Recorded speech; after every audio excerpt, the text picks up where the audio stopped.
Hello friends, मेरा नाम है शशांक सिंह और आप देख रहे हैं मेरा यूट्यूब चैनल। तो आज का जो टॉपिक है जिसके बारे में हम बात करने जा रहे हैं वो है हमारा 2008 का वर्ल्ड रिसेशन। 2008 का वर्ल्ड रिसेशन जो था ये कई बार आप लोगों ने इकोनॉमिक्स में इसके बारे में सुना होगा। इस टॉपिक को, इस केस स्टडी को मैं यहाँ पे इसलिए कवर कर रहा हूँ कि इससे यहाँ पे आप काफी सारे फैक्ट्स और एविडेंस यानी कि इकोनॉमिकल टर्म्स के बारे में आप समझेंगे। ठीक है, साथ ही साथ आप जानेंगे कि जब रिसेशन आता है फिर उसको आप किस तरीके से कंपेयर करेंगे आज की सिचुएशन से, कि इस तरीके की सिचुएशन अगर मार्केट में आए तो उससे क्या फर्क पड़ सकता है। ये वीडियो इकोनॉमिक्स वाले स्टूडेंट्स के लिए काफी ज्यादा इंपॉर्टेंट हो सकती है जिनका ऑप्शनल इकोनॉमिक्स है। लेकिन जनरली जो लोग इकोनॉमिक्स में जैसे जनरल स्टडीज में जो मेंस का थर्ड पेपर होता है उसके लिए भी ये बेनिफिशियल है। तो अगर जैसे क्वेश्चन आता है इकोनॉमिक्स रिसेशन से या रिसेशन से रिलेटेड तो इस केस स्टडी को आप एज अ यूज कर सकते हैं एज अ मतलब एग्जांपल के पॉइंट ऑफ व्यू से। तो बहुत इंटरेस्टिंग टॉपिक है, तो उसको शुरुआत करेंगे और जानेंगे एक एक करके सारी चीजों को। इस बात पे एक बात और बोलना चाहूंगा कि ये जो 2008 की जो ये रिसेशन आया था, यानी कि जो अमेरिका में आया था, बेसिकली क्या है कि देखिए अमेरिका है, अमेरिका पूरे वर्ल्ड की इकोनॉमी को कंट्रोल कर रहा है, डॉलर उसी पे डिपेंडेंट है। तो उसके लिए जिस वजह से पूरे वर्ल्ड पे इम्पैक्ट पड़ा, मतलब अमेरिका में कुछ भी होता है, अगर किसी भी तरीके से इकोनॉमिक क्राइसिस आते हैं तो उसका इम्पैक्ट पूरे वर्ल्ड में देखने को मिलता है।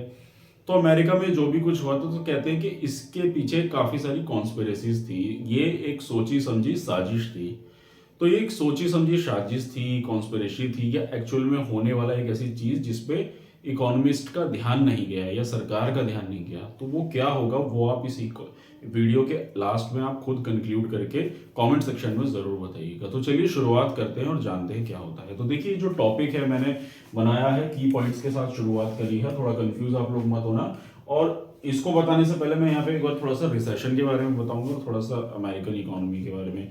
देखिए अगर मैं बात करूं रिसेशन की तो व्हाट इज रिसेशन। तो रिसेशन को इकोनॉमिकल टर्म्स में ना समझा के बहुत सिंपल और आसान भाषा में अगर मैं कह दूं कि मार्केट में डिमांड होनी बंद हो जाए, वही रिसेशन है। हमारी इकोनॉमी क्या है, जैसे एक सबसे अच्छा एग्जांपल मैं आपको दे देता हूं, कोविड का एग्जांपल। कोविड से आप समझ सकते हैं। देखिए जो कोविड आया था, लॉकडाउन लगा, सारी फैक्ट्रीज, सारी प्रोडक्शन, सारी सर्विसेज बंद हो गई। तो जब फैक्ट्रियों में प्रोडक्शन ही बंद हो जाएगी तो एम्प्लॉयज की जरूरत नहीं पड़ेगी। तो रिसेशन से क्या देखने को मिलेगा, अनएम्प्लॉयमेंट जनरेट होगा, गरीबी आएगी।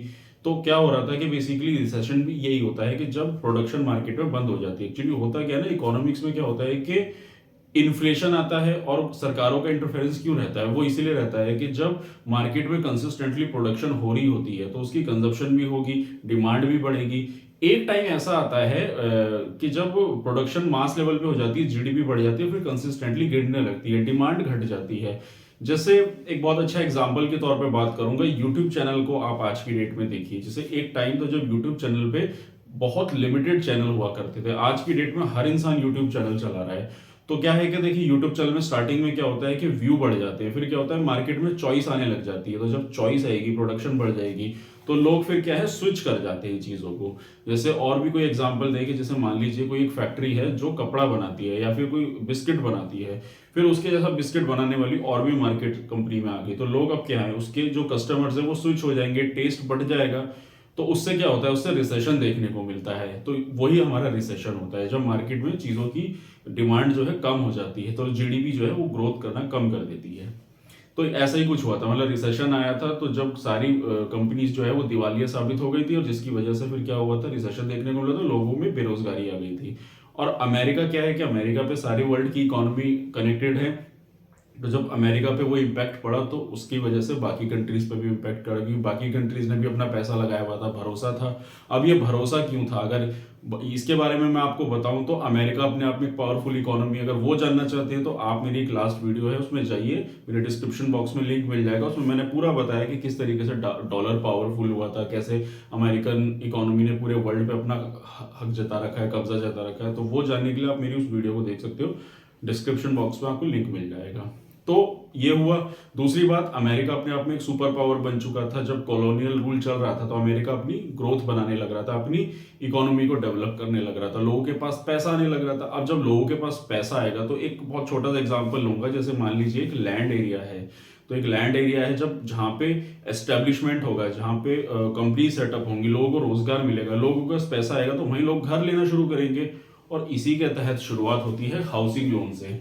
तो हुआ क्या था कि 1990 में हाउसिंग लोन स्टार्ट किया गया अमेरिकन गवर्नमेंट की तरफ से, और अमेरिकन गवर्नमेंट ने बोला कि जितने भी बड़े बड़े बैंक्स हैं, अगर मैं कुछ बैंक्स के यहाँ पे नाम लूँ, जैसे कि JP Morgan, Goldman such, bank of America, Morgan Stanley, Lehman Brothers, ये बहुत बड़े बड़े इन्वेस्टमेंट बैंकर्स थे। तो बैंक्स को बोला कि बेसिकली जो वहाँ के कमर्शियल बैंक्स थे, ये तो सारे इन्वेस्टमेंट बैंक थे, तो जो वहाँ के कमर्शियल बैंक्स थे उनको अमेरिकन गवर्नमेंट ने बोला कि लोन देना शुरू करो वहाँ के लोगों को, और उससे क्या होगा कि रेट ऑफ इंटरेस्ट लिमिटेड होगा, लोगों को लोन देना स्टार्ट करो। तो जब लोगों के पास पैसा था तो एक भारी मात्रा में हाउसिंग लोन देना शुरू करा। हर इंसान को घर चाहिए था, और उसके बाद फिर लोन देने की प्रक्रिया स्टार्ट होती है।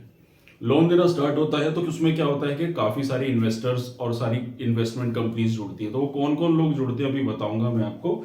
उसके बाद यहाँ पे एक होता क्या है, यहाँ पे एक बहुत बड़ा क्लिक होता है, यानी कि जो अमेरिकन इकोनॉमी थी वो कहीं ना कहीं 2008 की रिसेशन से पहले एक झटका खाती है। वो झटका क्या था? वो झटका था 9/11 अटैक, यानी कि जो 2001 में 9/11 अटैक जो हुआ था, जो उसामा बिन लादेन ने अटैक किया था, जो पूरा वर्ल्ड ट्रेड सेंटर को उड़ा के रख दिया था। तो पूरे वर्ल्ड में एक बहुत ही शर्मनाक अमेरिका के लिए मुद्दा बन गया था।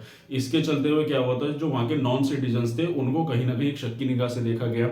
इकोनॉमी में तो इम्पैक्ट पड़ा ही पड़ा, जो बाकी के बाहर के इन्वेस्टर्स थे उन्होंने अपना पैसा खींच लिया, तो इकोनॉमी में बहुत बड़ा झटका देखने को मिला। तो वहाँ की जो इकोनॉमी थी, तो वो वहाँ की जो सरकारें थी, जो प्रेसिडेंट थे, उनको डर था कि अब कहीं ना कहीं यहाँ की इकोनॉमी कहीं ना कहीं लूज ना कर जाए। तो उस इकोनॉमी को लूज ना हो जाए, उसके चलते हुए इन सारी सिनेरियोज के चलते हुए वहाँ की सरकार क्या करती है कि जो बैंक्स थे वहाँ के जितने भी, यानी कि वहाँ का जो फेडरल रिजर्व जो कमर्शियल बैंक था और प्लस गवर्नमेंट थी, उन्होंने मिलकर क्या करा, जो लोन था जो वहां पे लोगों को दिया जा रहा था, तो उस लोन में क्या किया कि उसमें थोड़ी सी रिलैक्सेशन दे दी, यानी कि वहां की जो इकोनॉमिक पॉलिसीज थी, जो बैंक्स थे, जो फाइनेंशियल इंस्टीट्यूशंस थे, उनको काफी ढिलाई दे दी उन लोन में। और उसकी वजह से क्या होता है कि जब फाइनेंशियल इंस्टीट्यूशन को ढिलाई दी गई तो लोन का जो सिलसिला है वो और कंसिस्टेंटली बढ़ता गया। तो इसको मोटा माटी कहूं तो जैसे एक फाइनेंशियल इंस्टीट्यूशन है, काफी सारे शेयर मार्केट है, सारी चीजें, इन सब में क्या हुआ कि सरकार ने ढिलाई दे दी कि मतलब रेगुलेशंस जो है टाइट नहीं रखे। जैसे हमारे यहाँ क्या होता है ना, इकोनॉमी में क्या होता है, जब पैसा ज्यादा रेगुलेट होता है तो रेट ऑफ इंटरेस्ट को बढ़ा दिया जाता है, बैंक की तरफ से आरबीआई जो सेंट्रल बैंक होता है उसको बढ़ा देते हैं। उससे क्या होता है कि लोग फिर कम लोन लेंगे, कम लोन लेंगे तो इकोनॉमी में पैसा थोड़ा कंट्रोल में रहेगा, तो रिसेशन के चांसेस कम आते हैं। तो इसीलिए मॉनेटरी पॉलिसी को थोड़ा स्ट्रांग रखा जाता है। जैसे एक सिंपल और आसान भाषा में कहूँ, अगर एक घर में बच्चा है, उसको फैसिलिटी मिल रही है सारी, अगर उसको पॉकेट मनी हद से ज्यादा मिलेगी तो वो क्या करेगा, वो अपनी लाइफ में डिस्ट्रक्शन ला सकता है, फिर वो क्या करेगा, पढ़ाई पे कम ध्यान लगाएगा, वो बर्बादी की तरफ चलेगा। तो पेरेंट्स का कंट्रोल होना बच्चे पे बहुत जरूरी है। तो ठीक उसी तरीके से कोई भी कंट्री है, अगर उसमें पैसे का फ्लो हो रहा है, उस पैसे को कंट्रोल करने के लिए सरकार की मॉनेटरी पॉलिसी लाई जाती है, जिसकी वजह से वहां के रिसेशन और इन्फ्लेशन को कंट्रोल किया जाता है।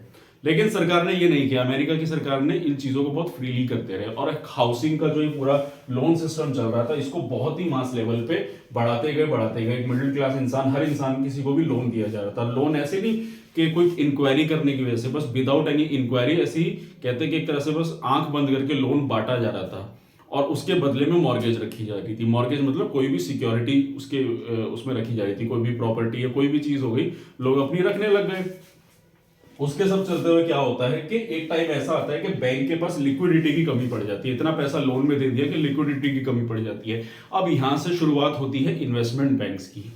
अभी तक तो क्या था, सिर्फ बैंक इन्वॉल्व थे, अब यहां से इन्वेस्टमेंट बैंक्स को घुसाया जाता है। इन्वेस्टमेंट बैंक से पैसा उठाया जाता है लोगों को लोन देने के लिए। लेकिन इन्वेस्टमेंट बैंक क्या करते हैं, यहाँ पे बैंक उनको सीओडी दे देता है। अब ये सीओडी क्या होता है, ये होता है कोलेटरल डेब्ट ऑब्लिगेशन। बेसिकली क्या होता है कि जब लोन के लिए पैसा उठाता है बैंक मार्केट से, तो उनको सीओडी दे देता है। एक अश्योरेंस होता है कि किसी भी तरीके से बैंक जो है धोखा नहीं करेगा, सीओडी उनके पास है, उससे वो अपने पैसे को रिकवर कर सकते हैं। तो सीओडी की जो वैल्यू होती है ना, वो हमेशा अच्छी रहनी चाहिए मार्केट में। तो वो हुआ इन्वेस्टमेंट बैंक और बैंक के बीच में। तो अभी तक क्या हुआ कि बैंकिंग इंडस्ट्री में इन्वेस्टमेंट बैंक जुड़ गए, कमर्शियल बैंक्स में इन्वेस्टमेंट बैंक जुड़ गए, तो दो लोग जुड़ गए। अब आगे क्या होता है, उसके बाद क्या होता है, देखिए यहां तक आपको बात समझ में आ गई। तो ये जो इन्वेस्टमेंट बैंक थे, थर्ड पार्टी उस पर काम किया करते थे। अब इसके बाद आता है एआईजी इंश्योरेंस। ये अमेरिका की एक बहुत बड़ी इंश्योरेंस कंपनी है जिसकी एंट्री होती है, वो इस सीओडी के इंश्योरेंस को अश्योर करती है। इंश्योरेंस का काम क्या होता है, कोई भी लॉस होता है तो उसके लिए उसको अश्योरेंस देना और उसका इंश्योरेंस जो भी नुकसान होता है उसकी भरपाई इंश्योरेंस कंपनी करती है। तो यहां से इंश्योरेंस कंपनी भी जुड़ जाती है। उसके बाद एक और गेम होता है इसमें, रेटिंग एजेंसी। रेटिंग एजेंसी क्या होती है, जैसे मूडीज है और मॉर्गन स्टैनले है, ये क्या करती है, ये रेटिंग देती है कंपनीज को कि कौन सी चीज का रेटिंग कितना अच्छा है। तो क्या करती है, सीओडी के रेटिंग्स को इंप्रूव करने के लिए इन्वेस्टमेंट बैंक रेटिंग एजेंसीज को पैसा खिला देते हैं। और इसके चलते हुए अब देखो अब कितने सारे लोग इसमें इन्वॉल्व हो गए थे, insurance, bank, investment bank, rating, real estate, क्योंकि हाउसिंग लोन पूरा चल रहा था तो रियल एस्टेट, तो इतना सारा सेक्टर जब इसमें इन्वॉल्व हुआ तो इन्हीं में इन्वेस्टमेंट करने वाले वर्ल्ड से सारी कंट्रीज ने अपना पैसा लगा रखा था। तो सोचो कितने सारे लोग इसमें इन्वॉल्व हुए। और साथ ही साथ इसके साथ एक धोखा और होता है कस्टमर्स के साथ। जो कस्टमर्स थे उनको जो रेट ऑफ इंटरेस्ट था वो एडजस्टेबल रेट ऑफ इंटरेस्ट था। एडजस्टेबल रेट ऑफ इंटरेस्ट होता है कि जब लोन बढ़ता है तो टाइम के साथ साथ क्या होता है, उसका रेट ऑफ इंटरेस्ट भी बढ़ता चला जाता है, 5%, 10%, 15%। और इसके चलते हुए इकोनॉमी अब एक गर्त में 2008 के रिसेशन की तरफ पूरी टिल्ट होती हुई दिख रही थी। अब आगे क्या होता है देखिए, ये सारी चीजें हुई और उसके बाद सडनली फिर क्या होता है, 2008 आता है और इकोनॉमिक रिसेशन देखने को मिलता है। इकोनॉमिक रिसेशन आता है, सारे बैंक दिवालिया हो जाते हैं। अब कुछ रिपोर्ट्स की बात करूं तो जो इसका इम्पैक्ट जब आता है, तो रिपोर्ट की बात करूं तो 15 सितंबर की बात है, लेमन ब्रदर्स जिसको $613 बिलियन का नुकसान होता है, जॉब लॉस होती है, सैलरी लॉस होता है, एक्सपोर्ट 50% गिर जाता है 2008 में। अब ये सिचुएशन हुई कैसे, उसको हम थोड़ा सा समझते हैं। यहाँ पे देखिए हुआ क्या कि जब बैंक के पास तो पैसा नहीं था, उसने लोन लिया मार्केट से। अब लोगों के पास, सबके पास क्या चलेगा, पैसा चला गया। तो जब ये जो रेट ऑफ इंटरेस्ट के बारे में मैंने अभी बात करी, तो जब ये रेट ऑफ इंटरेस्ट बढ़ता है, रेट ऑफ इंटरेस्ट बढ़ता है, अब आप सोचिए लोग मिडिल क्लास कहां तक पे करेंगे, क्योंकि रेट ऑफ इंटरेस्ट कंसिस्टेंटली बढ़ता जा रहा था। क्योंकि जब इकोनॉमी में बर्डन बढ़ रहा था और इस तरीके की फाइनेंशियल क्राइसिस चलते हुए दिख रहे थे, तो रेट ऑफ इंटरेस्ट बढ़ेंगे, रेट ऑफ इंटरेस्ट बढ़ेंगे तो लोग पैसा नहीं दे पाएंगे। और फिर क्या हो रहा था कि जब लोग डिफॉल्टर होते जा रहे थे, तो जो डिफॉल्टर लोगों की जो प्रॉपर्टीज है उसको बेच के बैंक पैसा लिए जा रहा था। लेकिन यहाँ पे सिचुएशन ये होती है कि इतना ज्यादा हाउसिंग सेक्टर में लोगों का पैसा लग चुका था कि जब लोगों के पास पैसा ही नहीं है प्रॉपर्टी खरीदने के लिए, मतलब एक होता है ना, एक होता है कि डिमांड है तो उसके लिए सप्लाई अवेलेबल है। अब सप्लाई ज्यादा है और डिमांड कम है, तो उन चीजों के तो दाम गिरने ही थे। जब घर इतने सारे हो गए थे, बैंक के पास भी मॉर्गेज था, लोगों ने भी खरीद लिया, ऊपर से लोन चल रहा है, उसकी ईएमआई चुका रहा है मिडिल क्लास, और इसके चलते हुए क्या हो गया, प्रॉपर्टी के दाम गिर जाते हैं। जब प्रॉपर्टी के दाम गिर जाते हैं तो कोई खरीदेगा ही नहीं। अब आप सोचिए कि एक घर का दाम अगर 10 लाख रुपए है और उसने लोन लिया 20 लाख रुपए, तो फिर वो 20 लाख रुपए क्यों देगा जब उसके दाम ही गिर गए। तो क्या हो गया, इंसान पैसा ही नहीं देगा, पैसा नहीं देगा तो पूरी इकोनॉमी क्रस्ट हो गई यहाँ पे। और यहीं पे आके 2008 का ये रिसेशन देखने को मिलता है। और इस रिसेशन के चलते हुए फिर जापान, कोरिया, ये डेटा है जो मैं आपको दिखा रहा हूँ स्क्रीन पे, इतने % जीडीपी गिर जाती है इन सारी कंट्रीज की, इन बड़ी मेजर कंट्रीज की। अब आपका यहाँ पे सवाल उठ रहा होगा कि इतनी सारी कंट्रीज की जीडीपी गिरती है, इंडिया का नाम क्यों नहीं इसमें है, तो इंडिया के साथ क्या हुआ था। तो चलिए अब मैं बात करूंगा इंडिया के बारे में कि इंडिया में ऐसा क्या हुआ, इसका इंपैक्ट देखने को मिला या नहीं।